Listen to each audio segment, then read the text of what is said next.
것이 예수님이 평지설교를 하고 있었습니다. 평지설교를 통해서 하나님 나라의 교훈에 대해서 우리에게 계속 설명해 주고 있는데요. 마태복음과 오늘 누가복음의 말씀을 계속 살펴보게 되면 조금의 차이가 있는 것을 보게 됩니다. 그것은 바로 예수님께서 주신 많은 교훈들을 성경을 기록한 저자들이 다양한 관점으로 그 성경을 기록하고 있기 때문에 어떤 제자는 세리고요, 어떤 제자는 어부이고요, 어떤 제자는 어떤 성경을 기록한 사람은 의사이기 때문에 자기가 가진 그런 다양한 은사를 통해서 성경을 기록하기 때문에 달리 기록된 것처럼 보일 수 있습니다. 그러나 하나님 나라에 대한 예수님의 가르침에 대한 이 메시지는 마태복음의 상상설교와 누가복음에 기록된 이 오늘까지 기록된 모든 말씀 속에 전혀 차이가 없고 동일한 목적으로 동일한 방향으로 성경이 기록되고 있음을 우리에게 보여주고 있습니다. 예수님은 12명의 제자를 부르셔서 그들을 사도로 세우시고 평지로 나가셔서 말씀을 증거하시는 사역을 계속 감당하고 계십니다. 마침내 이 백성들에게 너희들이 하나님 나라 백성으로서 어떻게 살아가야 할지를 오늘 본문에서 말씀해 주고 있는데요. 이 말씀을 살펴보면서 함께 은혜를 받기를 원합니다. 날마다 예수님의 말씀을 듣기 위해서 몰려든 수많은 군중들로 가득했습니다. 이 무리들은 예수님의 제자들이고 그리고 온 유대 지방 남쪽에서 몰려든 사람들로 가득하였고요. 예루살렘에서 오는 사람들, 예수님을 쫓아 예수님을 모함하고 예수님의 허점을 발견하여서 그를 죽이기를 원했던 종교 지도자들도 있었습니다. 그리고 이방인이었던 두론과 시돈 사람들도 있었지요. 이 많은 무리들이 예수님을 따르게 되었는데요. 이들이 예수님을 따르는 목적이 딱 두 가지가 있었습니다. 첫 번째 목적은 그들은 하나님의 아들 되신 예수 그리스도, 메시아 되신 예수 그리스도를 따르면서 그분으로부터 들려오는 하나님 말씀을 듣기를 원하였습니다. 그 수많은 무리들이 첫 번째 예수님을 따르는 이유가 뭐냐면 그분으로부터 나오는 말씀을 사모하였고 그 말씀 듣기를 즐겨했다는 것이죠. 또 다른 하나의 부류들은 어떤 부류였냐면 예수님이 어느 곳을 가시든지 말씀만 하시고 손을 대기만 하셔도 그들의 질병이 치유됐기 때문에 질병의 치유를 얻기 위해서 예수님을 따랐던 것으로 성경은 말씀해 주고 있습니다. 예수님의 치유의 능력은 바로 그 현장에서 모든 사람들이 보는 앞에서 그 증거가 나타나게 되었는데요. 예수님이 말씀하셔도 귀신 들린 자가 떠나가고 예수님이 손을 얹기만 하면 그 모든 자들이 치유받는 은혜를 입게 되었습니다. 그러니까 많은 사람들이 예수님을 쫓아갔고 그분이 어떤 분인가 보기 위해서 찾아갔으면서 그분을 통해서 들려주는 선포된 말씀이 정말 새로운 말씀, 능력의 말씀, 하나님의 메시아의 우리에게 선포된 말씀이라는 것을 그들이 깨달아 알았기 때문에 그를 쫓았고 또 그분을 따르게 되면 내 모든 질병과 삶의 문제가 해결되었기 때문에 예수님을 따랐던 무리가 더욱더 많아졌음을 우리에게 보여주고 있습니다. 이러한 놀라운 일을 행하시면서 예수님은 이 앞장에서 어떤 말씀을 행하셨냐면 바로 네 가지의 복과 네 가지의 화를 말씀해 주셨죠. 이게 마태복음에서는 팔복을 말씀해 주셨잖아요. 그래서 우리가 약간 다른 차이가 있음을 우리가 말씀해 드리는 이유가 바로 그것입니다.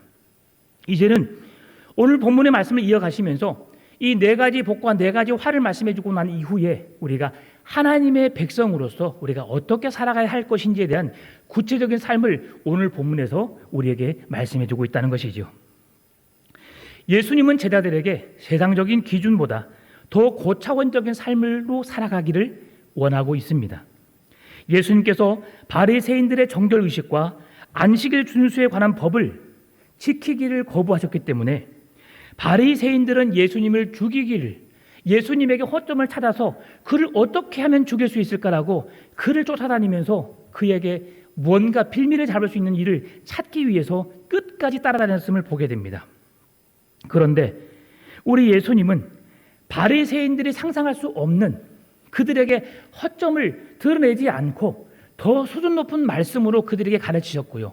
예수님을 넘어뜨리려고 모함하여서 그를 시험하기 위해서 여러 가지 많은 질문들을 해놓으시지만 예수님은 사람이 생각할 수 없는 그 수준 높은 지혜의 말씀으로 그들에게 대응하신 모습을 우리에게 보여주고 있어요. 예수님의 능력이 허락하는 범위 내에서 언제까지라도 예수님은 선을 행하고 그들에게 사랑을 행할 것을 오늘 본문은 말씀해 주고 있는데요. 우리가 하나님의 백성으로서 어떻게 살아가야 할지 첫 번째로 우리에게 말씀해 주시는 말씀은 예수님은 그리스도인들에게 보복하는 삶을 살지 말고 원수라 할지라도 미워하지 말 것을 성경에서 말씀해 주고 있거든요. 그러면서 특별한 사랑을 요청하고 계시는데요. 그것은 뭐냐면 원수까지도 사랑하라고 하는 말씀입니다. 오늘 본문 27절 28절 말씀 한번 제가 읽어드리겠습니다. 그러나 너희 듣는 자에게 내가 이르노니 너희 원수를 사랑하며 너희를 미워하는 자를 선대하며 너희를 저주하는 자를 위하여 축복하며 너희를 모욕하는 자를 위하여 기도하라. 아멘. 레위기 19장 18절 말씀도 한번 읽어보겠습니다. 원수를 갚지 말며 동포를 원망하지 말며 내 이웃 사랑하기를 내 자신과 같이 사랑하라. 나는 여호와이니라. 아멘. 예수님은 간결하면서도 더 직접적으로 원수를 사랑할 것을 우리에게 말씀해 주고 있는데요.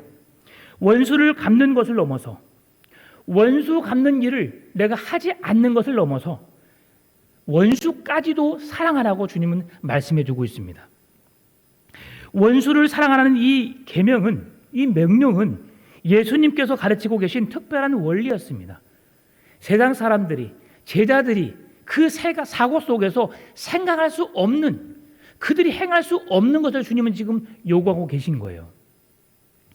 원수를 여러분 사랑하라는 것, 그를 용서하라는 것, 우리는 그 정도까지는 할 수 있습니다. 정말 내가 할 수 없지만 원수를 용서하라고 하면 알겠어, 내가 저를 안 보면 되지라고 하면서 우리는 용서한다고 해요. 그러나 그것이 전부가 아닙니다. 성경은, 예수님은 원수를 용서하는 것을 뛰어넘어서 그를 사랑하라고 말씀해주고 계세요. 우리 풍암전원교회 성도님들, 원수까지도 사랑할 수 있는 그런 주님의 마음을 품는 성도님들이 되시기를 바랍니다. 헬라어에 보니까 이 사랑이란 말을 여러 가지로 표현해 놓은 말씀들이 있더라고요. 자연스럽게 생기는 사랑, 이게 스톨게 사랑입니다. 이성 간의 낭만적인 사랑, 이것은 바로 에로스적인 사랑이죠. 형제 간의 사랑, 이건 필레오적인 사랑이죠. 사랑받는 사람이 사랑받을 자격, 그 어떤 자격도 없는 그 사람을 사랑해주고 그리고 그를 위해서 희생하고 헌신하는 사랑, 이것이 바로 아가페적인 사랑입니다. 오늘 주님은 우리에게 이런 스톨게 사랑, 에로스 사랑, 그리고 필레오 사랑, 필리아 사랑을 하는 것이 아니라 아가페적인 사랑을 하라고 주님은 말씀해주고 계시거든요. 모든 사람은 하나님으로부터 이 아가페적인 사랑을 받은 자들입니다. 사람들은 끊임없이 범죄하고 하나님을 반역하지만 하나님은 이 세상을 끔찍이도 사랑하셔서 우리를 위해서 하나밖에 없는 독생자 외아들 예수 그리스도를 십자가에 못 박아 죽기까지 우리를 사랑해 주셨습니다. 아무런 사랑받을 자격이 없는 우리들에게 하나님은 우리를 너무 사랑하셔서 자기의 외아들을 우리를 위해서 희생하여 죽게 하셨다는 사랑이 것이죠. 이게 바로 하나님의 아가페적인 사랑입니다. 받을 자격 없고 조건 없는 우리들에게 아무 대가 없이 지불한 사랑, 이 사랑이 하나님의 아가페적인 사랑입니다. 오늘 주님은 하나님 나라의 백성으로 살아가는 우리들에게 이 아가페적인 사랑을 행하면서 살아가기를 원하고 있습니다. 우리가 하나님의 사랑을 받을 자격이 있어서가 아니라 하나님께서 그냥 우리를 사랑해 주시겠다는 겁니다. 내가 받을 준비가 되어 있지 않았지만 주님은 우리를 그냥 사랑해 주신 거예요. 그리고 그 사랑을 우리의 것으로 만들어 주셨습니다. 그 사랑이 우리에게 주어졌기 때문에 우리들은 지금 하나님을 아빠, 아버지라 부르면서 이 예배 자리에 나와서 하나님의 은혜를 누리고 있는 것이죠. 오늘 예수님은 이러한 하나님의 사랑으로 값없는 사랑을 베풀라고 말씀해 주고 있습니다. 그 사람이 우리의 원수라 할지라도 말입니다. 유대교회에서는 원수를 사랑하는 전례가 없었습니다. 유대교회는 원수에게 사랑을 실천하는 윤리적 행위까지도 그들은 없었습니다. 그들이 중요하게 여겼던 랍비 문헌에도 원수 사랑의 명령은 나오지 않습니다. 그러나 예수님은 원수를 사랑하는 것, 이것은 하나님의 속성임을 백성들에게, 제자들에게 말씀해 주면서 예수 그리스도를 따르는 무리들은 당연히 이 사랑의 모습이 실천되어야 하며 그 사랑으로 살아갈 것을 오늘 권면하고 있는 것입니다. 원수를 사랑하는 것, 이것은 제자들의 사명 속에 제자들이 하나님 나라의 공동체성을 가지는 가족 구성원으로 살아가는 그들이 생명 다는 그날까지 가져야 할 사명임을 주님은 가르쳐주고 있습니다. 그리고 하나님을 아버지로 믿는 그들의 삶 속에서 이 하나님 사랑, 원수 사랑하는 것은 그 제자들의 핵심 가치로 두고 평생을 살아갈 것을 주님은 말씀해주고 있는 것이죠. 예수님은 우리들에게 더 높은 유형의 사랑으로 사람들에게 다가서기를 원하고 있습니다. 하나님께서 죄인들을 향한 심판을 유보하시고 모든 사람에게 매일의 필요를 공급해 주심으로 사랑과 자비의 풍성함을 나눠주시고 원수들까지라도 매일 그들을 사랑해 주셨던 사랑을 증명해 보여주셨던 하나님께서 오늘 우리들에게 이런 하나님의 사랑을 본받는 자가 되고 그 사랑을 실천하는 자가 되기를 원하고 있습니다. 예수님은 우리들에게 원수들을 사랑하고 기도해 줌으로써 사랑이 실종된 이 세상에서 하나님의 사랑을 드러내며 선으로 악을 이기는 세상을 만들어갈 것을 우리에게 부탁하고 있는 것이지요. 세상 사람들은 자기를 사랑하는 사람을 사랑합니다. 자기를 미워하는 사람은 미워합니다. 그러나 예수님을 믿는 우리 그리스도인들은 나를 사랑하는 사람은 당연히 사랑하거니와 나를 미워하는 자까지도 사랑하라고 하는 말씀을 우리는 지켜 행해야 한다고 하는 것입니다. 세상 사람들은 사랑해야 할 대상과 미워해야 할 대상에 대해서 분명한 선을 긋고 사랑해야 할 사람에게만 다가서고 미워하는 사람에게는 전혀 마음을 열지 않지만 그리스도인들은 사랑해야 할 대상 속에 미워해야 할 대상도 포함하여서 그들을 끊임없이 사랑하며 살아가야 할 것을 성경은 말씀해주고 있는 것입니다. 이것이 하나님 나라 백성으로 살아가는 첫 번째 원리인 것입니다. 보복하는 자에게 보복하지 말고 원수까지도 사랑하라는 말씀. 두 번째로는 예수님은 원수를 사랑하라고 하시면서 무엇을 요구하든지 요구한 그 사람에게 거절하지 말고 주라고 말씀합니다.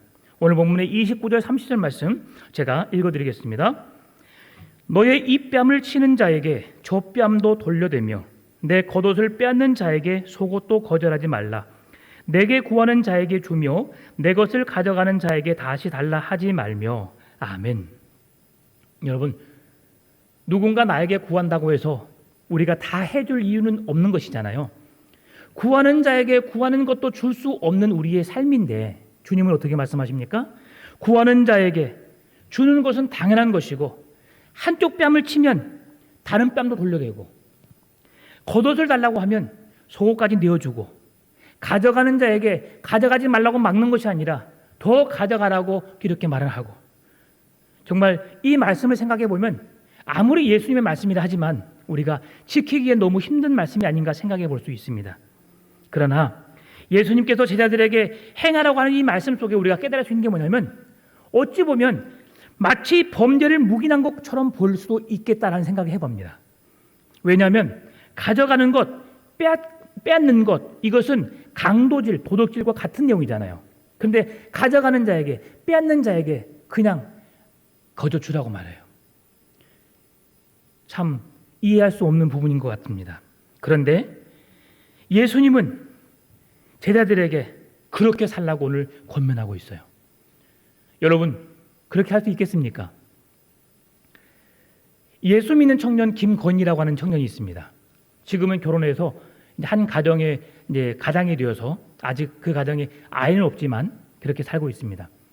근데 그분의 간증, 그분의 삶을 통해서 제가 겪어본 게 뭐냐면 그분은 이 예수님의 말씀을 실천하기 위해서 몸소 살아가는 사람 중에 한 사람입니다. 그분은 거린들을 자주 만나요. 그리고 거린들에게 밥을 사주고 그들의 필요를 다는 아니지만 조금씩이라도 채워주려고 노력하는 사람입니다. 하루는 지나가는 거린이 발이 시려워서 힘들어하는 모습을 보면서 그 거린이 그렇게 말하더래요. 그 신발 저에게 줄 수 있습니까? 그런데 그 김건희 청년이 당연히 드릴 수 있죠. 바로 신발 벗어줬대요. 외투를 달라 하는 자에게 속옷까지는 못 주지만 외투까지 벗어주면서 그는 예수 믿는 청년이라고 하는 그런 자기의 슬로건을 달고 예수님의 말씀 앞에 예수님의 거울 대신 예수님 앞에 내가 떳떳하게 살아가기를 몸부림치고 힘쓰는 그 사람으로서 지금 한국 교회의 청소년들에게 이렇게 많은 힘을 주고 있는 그런 사역자입니다. 우리가 그 일들을 진정 감당할 수 있겠냐는 것이죠. 여러분, 고가 브랜드 좋아하잖아요. 내 몸에 아주 비싼 옷을 거치면 내가 정말 어떤 비싼 사람처럼 되는 것처럼. 그런데 꼭 상대방은 내가 허름하고 내가 줄 수 있는 옷을 입었을 때가 아니라 꼭 가치 있는 옷을 입었을 때 옷을 달라 하더라고요. 여러분, 주님은 그것까지도 내어주기를 원합니다. 그런다고 아무에게나 주라는 거 아닙니다, 여러분. 예. 아무에게나 다 주라고 하면 우리가 어떻게 살겠습니까? 네, 그래서 우리 이 말씀을 잘 깨달아 알아야 되는 거예요. 성경은 여러 문화권에서 강자였던 사람이 약자였던 원수에게 자비를 베푸는 것, 관대함을 베푸는 것을 사례로 소개하고 있지만, 그러나 여전히 강자의 위치에서 약자인 제자에게 해를 가하는 원수들을 위해서 우리가 기도하고 그 원수들의 필요를 채워줄 수 있는 그런 삶을 살아가라고 성경은 말씀해 주고 있다는 거예요. 강자가 약자인 우리들에게 힘들게 하지만 그들을 우리가 긍휼히 여기는 마음으로 예수님의 사랑으로 그들을 품고 사랑하고 주라는 것을 말씀해 주고 있는 겁니다. 그런데도 예수님은 십자가 위에서 우리에게 어떻게 하셨어요? 값없는 사랑을 베풀어 주셨잖아요.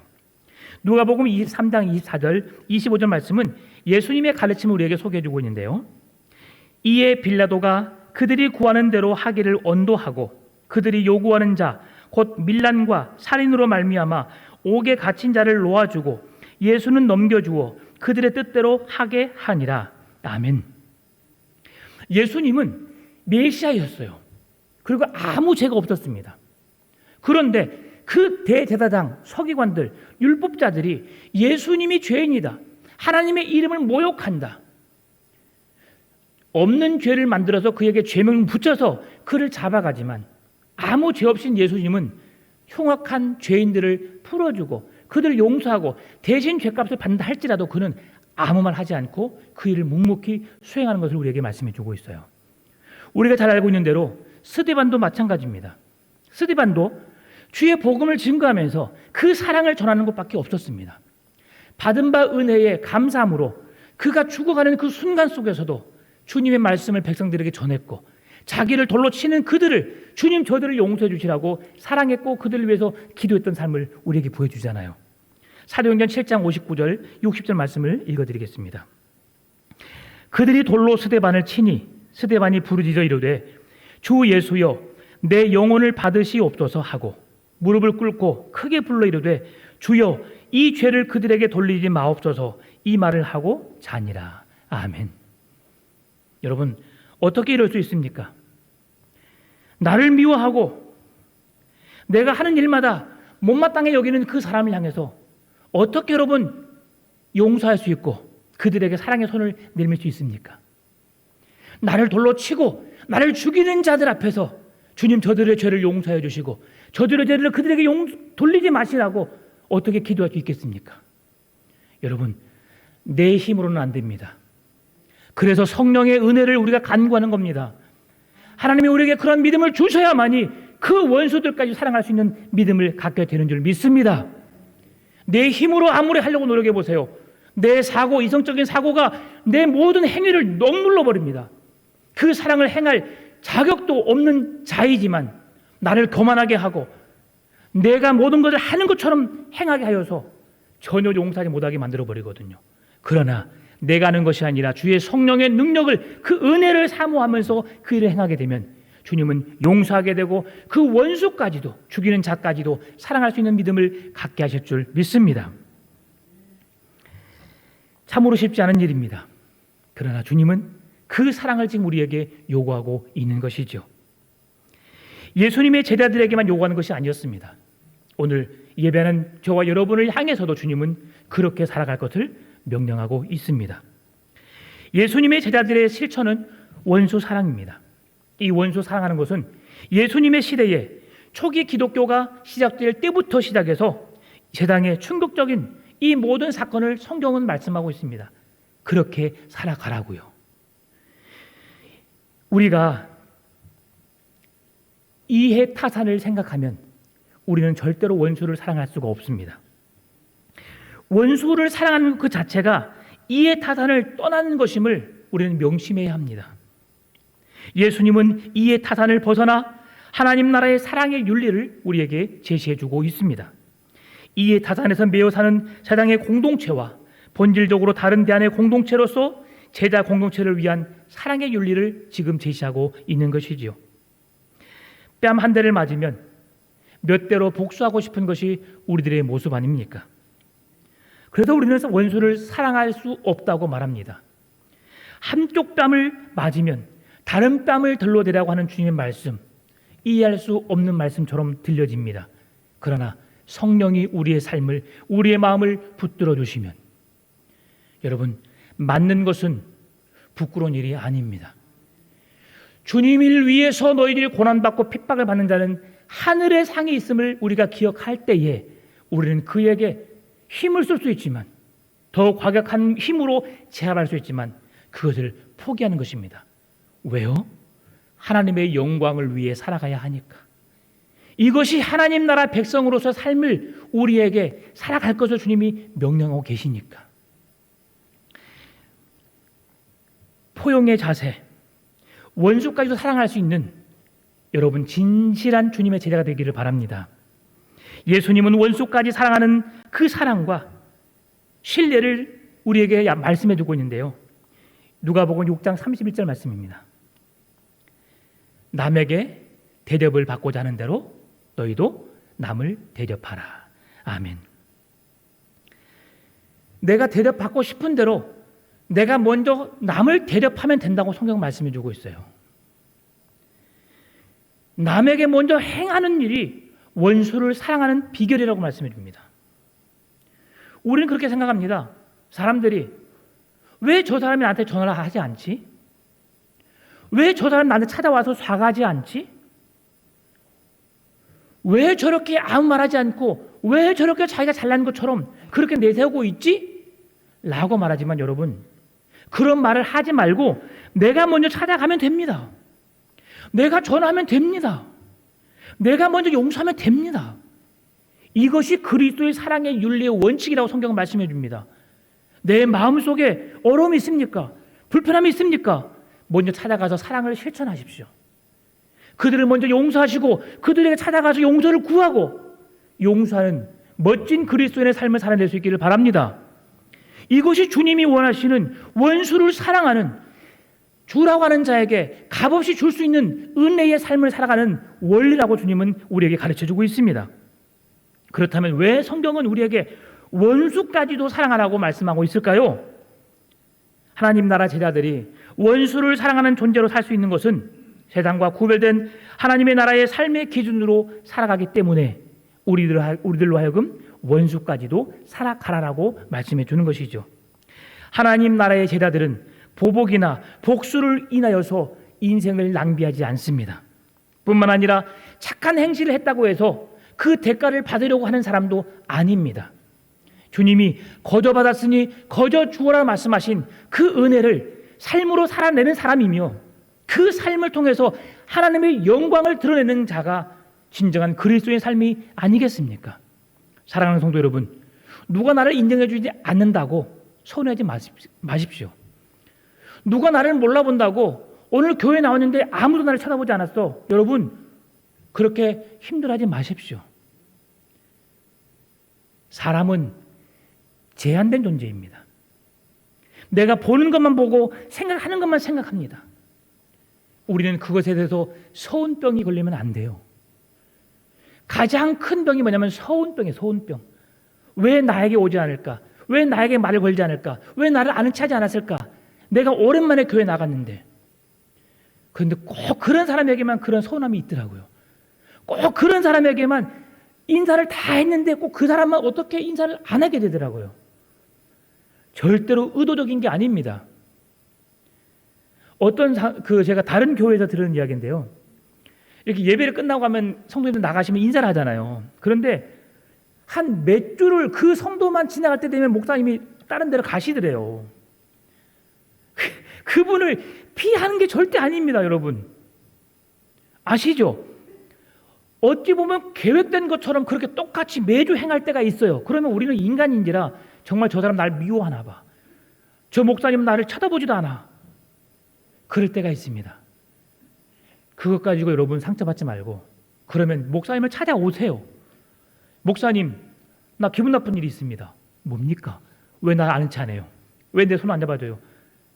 손 잡아드릴게요. 사람인지라 인사하다 보면 빠뜨릴 수 있거든요. 성도들의 삶을 제가 다 알 수 없습니다. 오늘 어려움을 겪었습니다. 힘들고 지쳐 있어요. 근데 목사가 기도하지만, 하나님 앞에 늘 사모하고 기도한다 하지만 성도들의 일것을두도 제가 다 확인할 수 없습니다. 그럼 어떻게 해야 되겠습니까? 셀 리더에게 전화하세요. 리더님, 제가 몸이 좀 아픕니다. 좀 몸이 불편해요. 너무 힘들어요. 기도해 주세요. 그럼 그 말을 들었으면 셀 리더는 우리 남목사님에게, 아니면 저에게 전화를 해주세요. 그래 찾아가서 신방하고 기도하지 않겠습니까? 아니면 직접 저에게 전화하셔도 됩니다. 제가 전화상으로도 기도 잘하거든요. 걱정하지 마세요. 어떤 상황 속에서는 기도할 수 있을 때 기도를 요구하시고, 사랑을 필요로 할 때 사랑을 요구하십시오. 언제든지 달려가겠습니다. 참 세상의 복음성가 이런 노래가 있잖아요.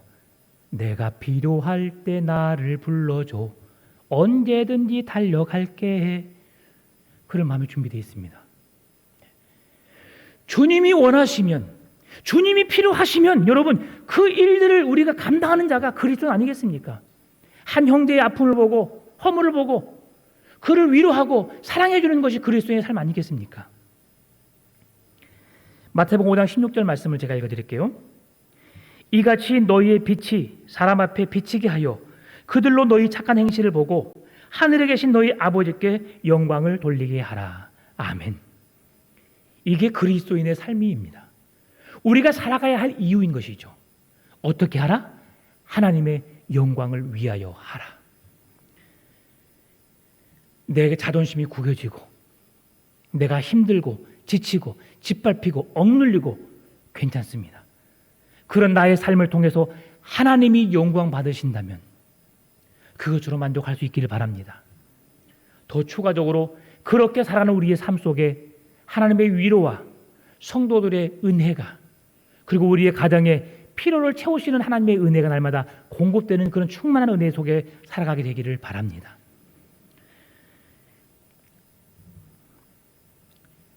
로마서 12장 19절부터 21절 말씀을 제가 한번 읽어드리겠습니다. 내 사랑하는 자들아, 너희가 친히 원수를 갚지 말고 하나님의 진노하심에 맡기라. 기록되었으되 원수 갚는 것이 내게 있으니 내가 갚으리라 주께서 말씀하시니라. 내 원수가 줄이거든 먹이고 목마르거든 마시게 하라. 그리함으로 내가 숯불을 그 머리에 쌓아 놓으리라. 악에게 지지 말고 선으로 악을 이기라. 아멘.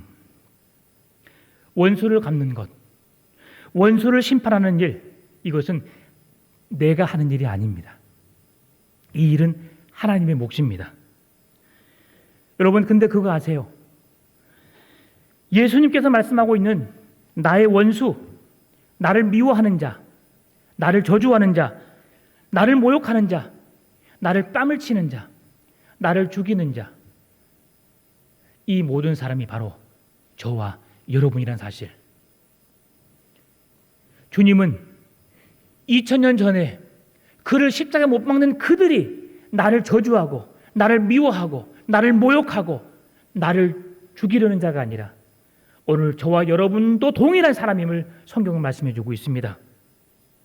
본질상 하나님의 진노에 다녔던 우리들을 사단과 짝하여 하나님의 나라를 무너뜨리는 그 일에 열심을 냈던 우리들을 주님은 값없는 사랑으로 우리를 사랑하시면서 우리를 멸하지 않으시고 오래 참으심으로 우리를 끝까지 용서하시고 사랑해 주셨습니다. 우리를 하나님의 아들 삼아 주신 것도 부족해서 영원한 하나님의 나라를 영원한 우리의 기업으로 삼아 주시기 위해서 우리에게 선물로 주신 분이십니다. 이분이 하나님 아버지세요. 여러분, 그 하나님 아버지를 지금 우리가 아직도 십자가에 못 박고 있습니까? 그를 저주하고 능욕하고 그를 멸하기 위해서 지금도 애쓰고 있습니까? 이제 그 일에서 손 떼시기 바랍니다. 우리가 해야 할 일이 무엇입니까? 하나님의 영광을 위하여 하라. 아멘입니까? 하나님의 영광을 위해 하시길 바랍니다. 그래서 더욱 우리는 힘써서 예수님께서 하신 말씀을 굳게 지켜 행해야 합니다. 어떻게 해요? 원수까지도 사랑하고 그가 달라고 하면 그에게 후히 줄 수 있는 믿음을 가지는 것이 진정한 그리스도의 삶이라고 말씀해 줍니다. 예수님은 오늘 우리가 원수를 사랑해야 할 이유를 몇 가지로 소개해 주고 있는데요. 그것은 첫 번째로 보응의 원리입니다. 37절 38절 말씀 제가 읽어드리겠습니다. 비판하지 말라 그리하면 너희가 비판을 받지 않을 것이요 정죄하지 말라 그리하면 너희가 정죄를 받지 않을 것이요 용서하라 그리하면 너희가 용서를 받을 것이요 주라 그리하면 너희에게 줄 것이요 곧 후히 되어 누르고 흔들어 넘치도록 하여 너희에게 안겨주리라. 너희가 헤아리는 그 헤아림으로 너희도 헤아림을 도로 받을 것이니라. 아멘. 용서하면 용서받고 비판하면 비판받는다는 그런 논리입니다. 정죄하면 정죄를 받고 정죄하지 않으면 정죄함을 받지 않는, 용서하면 용서받고 용서하지 않으면 용서받지 않는, 남을 헤아리는 그 헤아림으로 남을 헤아리라고 성경은 말씀해주고 있습니다. 예수님은 자신에게 속한 사람이라면 남을 비판하거나 정죄하는 사람이 아니라 그대로 보응하는 사람이 아니라 용서하는 자들이 되어야 한다고 말씀해 줍니다. 나에게 어떻게 했기 때문에 내가 그에게 뭘 해야 돼? 데려주고 말로 갚는 그런 식의 삶이 아니라 오히려 더 받은 바 은혜를 값없이 나눠줄 수 있는 그런 삶을 살아갈 수 있기를 바랍니다. 두 번째로는 더 해주는 원리입니다. 34절 말씀을 제가 읽어드리겠습니다. 너희가 받기를 바라고 사람들에게 꾸어주면 칭찬받을 것이 무엇이냐? 죄인들도 그만큼 받고자 하여 죄인들에게 꾸어주니라. 아멘. 사랑하는 자를 사랑하는 것은 죄인들도 한다고 말씀해 주잖아요. 이것은 절대로 칭찬들이 아니라고 말씀해 줍니다. 예수님의 제단은 죄인들의 수준을 넘어서 더 수준 높은 삶을 살기를 주님은 계속해서 말씀해 주고 있는데요. 사랑하는 자를 사랑하는 것은 죄인들도 하는 것이다. 그러나 제자들은 사랑하지 않거나 미워하는 사람까지도 사랑할 수 있는 것이 진정한 제자다. 그들에게 나의 사랑 플러스 하나님의 사랑을 더해주는 귀한 삶을 살아라 라고 하는 것이 주님이 제자로서의 삶을 살아가는 원리라고 말씀해 주는 겁니다. 세 번째로는 하나님의 상주심의 원리입니다. 오늘 본문의 35절 말씀입니다. 오직 너희는 원수를 사랑하고 선대하며 아무것도 바라지 말고 꾸어주라. 그리하면 너희 상이 클 것이요 또 지극히 높으신 이의 아들이 되리니 이는 은혜를 모르는 자와 악한 자에게도 인자하시니라. 아멘. 원수까지도 사랑하게 되면 하나님은 우리의 삶에 넘치도록 갚아주실 것임을 말씀해 줍니다. 누가복음 6장 38절도 한번 읽어드리겠습니다. 주라 그리하면 너희에게 줄 것이니 곧 후히 되어 누르고 흔들어 넘치도록 하여 너희에게 안겨주리라. 너희가 헤아리는 그 헤아림으로 너희도 헤아림을 도로 받을 것이니라. 아멘. 우리가 원수를 사랑하든 사랑하지 않든 세상 사람들은 우리에게 아무런 관심이 없습니다. 우리가 어떻게 행하는 것에 대해서 그들은 관심 없어요. 그러나 어떤 일에 관심을 갖습니까? 어느 교회가 코로나를 확산시켰더라. 그 한마디로 교회를 전체 싸잡아서 욕을 합니다. 교회는 우리 그리스도인 교회는 세상 사람들이 아무런 관심을 갖지 않습니다. 교회가 선한 일을 했다, 귀한 일을 했다, 이것도 별로 관심 갖잖아요. 그것은 교회가 당연히 해야 할 일이라고 생각합니다. 그런데 교회 목사가 교회가 어떤 사고를 쳤다 했을 때 그것은 화살에 되어서 교회를 공격하는 정말 따가운 시선으로 우리에게 다가오잖아요. 여러분, 세상은 끊임없이 우리 교회를 공격할 것입니다. 우리가 행하는 그 어떤 작은 일에도 못마땅해 할 것입니다. 그럼에도 불구하고 우리는 그들이 우리에게 무슨 말을 하든지 간에 우리는 그 말을 어떻게 변명하거나 해명하려고 하는 것보다도 그들을 사랑하기 위해서 힘쓰는 것이 우리 그리스도인이 해야 할 일임을 성경은 말씀해주고 있습니다. 보상을 바라고 원수를 사랑하는 것은 아니지만 예수님을 사랑하는 그 사랑으로 진심으로 원수를 사랑하는 마음으로 사랑할 때에 하나님은 우리에게 후회되어 누르고 흔들어 넘치도록 우리에게 풍성한 은혜를 안겨주시겠다고 말씀해 주는 것입니다. 하나님은 되를 속이거나 인색하게 담아주시는 분이 아니시죠. 어떻게 우리에게 부어주신 분이십니까? 후회되어 누르고 흔들어 넘치도록 담아주시는 하나님이심을 믿습니다. 하나님은 우리에게 더해주는 사랑을 하기를 원하지만 또 우리에게 더해주는 사랑을 우리에게 주시기를 원한다는 것도 기억했으면 좋겠습니다. 마지막으로 네 번째는 하나님의 형상의 원리입니다. 원수까지도 사랑하게 되면 하나님은 우리를 하나님의 자녀로서 하나님의 성품을 닮아가게 하신다고 말씀해 주는데요. 35절, 36절 말씀입니다. 오직 너희는 원수를 사랑하고 선대하며 아무것도 바라지 말고 꾸어주라. 그리하면 너희 상이 클 것이요 또 지극히 높으신 이의 아들이 되리니 그는 은혜를 모르는 자와 악한 자에게도 인자하시니라. 너희 아버지의 자비로우심 같이 너희도 자비로운 자가 되라. 아멘. 하나님은 은혜를 모르는 자와 악한 자에게도 인자를 베푸시는 자비로우신 하나님이심을 우리에게 말씀해 주고 있는데요. 예수님의 제자는 은혜를 모르는 자 그리고 악한 자에게 할지라도 인자함으로 대할 것을 말씀해 줍니다. 특별히 마태복음 5장 45절 말씀을 제가 읽어드리겠습니다. 이같이 한즉 하늘에 계신 너희 아버지의 아들이 되리니 이는 하나님이 그 해를 악인과 선인에게 비추시며 비를 의로운 자와 불의한 자에게 내려주십니다. 아멘. 우리가 사랑해야 할 대상이 바로 이런 것임을 말씀해 줍니다. 악한 자를 대적하지 말고 선으로 악을 이기는 것이 사랑입니다. 나를 저주하고 모욕하고 뺨을 치고 빼앗는 원수에게 그들이 받아야 할 마땅한 대가를 받게 하지 않고 도리어 그들을 선대하는 것이 진정한 하나님의 사랑임을 말씀해 줍니다. 세상은 사랑에서 제외될 대상을 악을 악으로 그들에게 갚지만 제자들은 사랑으로 싸우고 선으로 악을 이기도록 부름받은 자란 사실을 기억했으면 좋겠습니다. 마땅히 사랑할 사람을 사랑하는 것, 나를 사랑하는 자를 사랑하는 것, 이건 극히 기본적인 것이죠. 우리가 해야 할 사랑은 하나님께서 예수님을 통해서 우리에게 베풀어 주신 고귀한 사랑입니다. 이 세상에서 볼 수도 없고 상상할 수도 없는 그 사랑이죠. 그 놀라운 사랑, 이것이 바로 예수님처럼입니다. 예수님이 많은 각색 병자들을 품었던 것처럼 가난한 이웃들, 소외된 이웃들에게 다가서서 그들에게 사랑을 표했던 것처럼 자기를 죽이려고 모함하고 온갖 죄를 그에게 뒤집어서 죽이기까지 했던 그 원수까지도 아버지여 저들이 하는 일을 저들이 알지 못합니다. 저들을 불쌍히 여기소서라고 기도했던 예수님 스데반처럼 여러분 그들을 용서하고 품을 수 있는 관대한 사랑을 가질 수 있기를 바랍니다. 하나님의 존귀한 형상으로 지음받았기 때문에 우리들은 그렇게 살아가야 하는 것이죠. 오늘 우리가 선택해야 할 두 가지 길이 있습니다. 두 가지 길이 있는데 우리가 선택해야 할 것은 어떤 길인지 한번 살펴보길 바랍니다. 첫 번째는 이런 길이 있습니다. 우리를 미워하고 우리를 시기하고 저주하는 그 자들에게 보복과 복수를 정당하게 행하는 길이 있습니다. 두 번째로는 지극히 높으신 하나님의 나라 백성답게 사랑하라, 원수까지도 사랑하고 값없이 주라 말씀하신 그 원리를 따라서 믿음으로 행하는 삶입니다. 여러분, 내가 이익을 놓치지 않기 위해서 보복하고 그에게 응징하고 어떤 그 사람에게 복수하는 그런 삶을 계속해서 살아가시렵니까?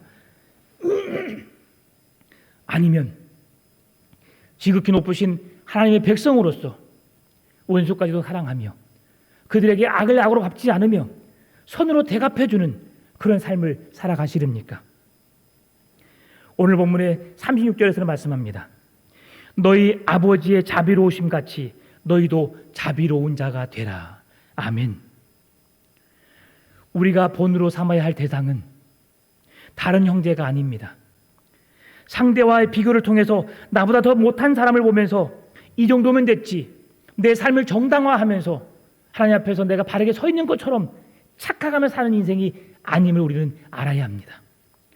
자기의 의에 사로잡혀서 타인의 허물과 잘못을 지적해도 정죄해도 안 되는 우리의 삶, 하나님은 그 모든 죄에 대해서는, 그 사람을 심판하고 판단하고 정죄하는 일에 대해서는 하나님의 몫임을 말씀해 주고 있습니다.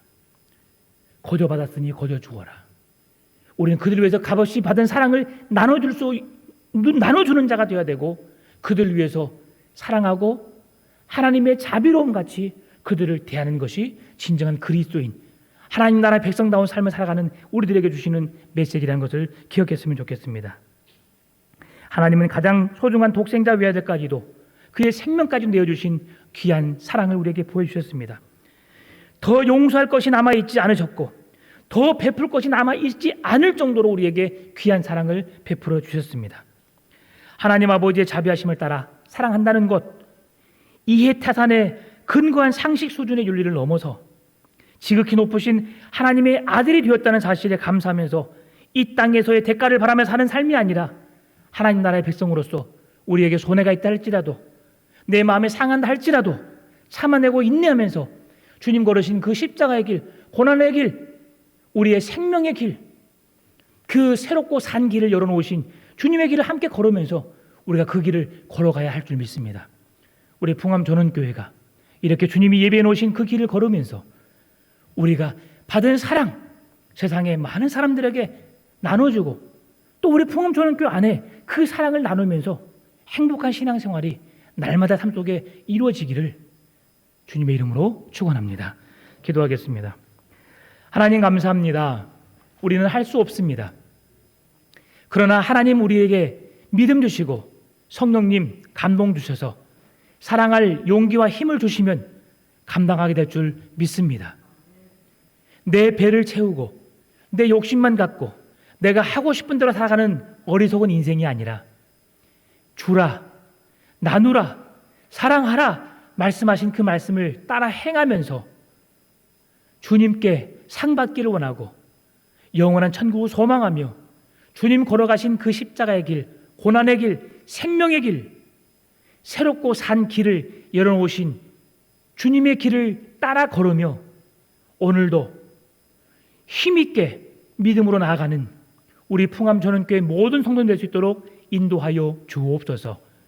믿음의 믿음을 더하여 주옵시고 성령님 더 강하게 우리를 붙잡아 주셔서 결코 넘어지지 않도록, 쓰러지지 않도록, 좌절하고 포기하고 낙심하지 않도록 큰 힘과 능력으로 함께하여 주옵소서. 감사합니다. 살아계신 예수님의 이름으로 기도드립니다. 아멘. 말씀을 생각하며 찬송가 믿음으로 서리라 함께 찬양하겠습니다.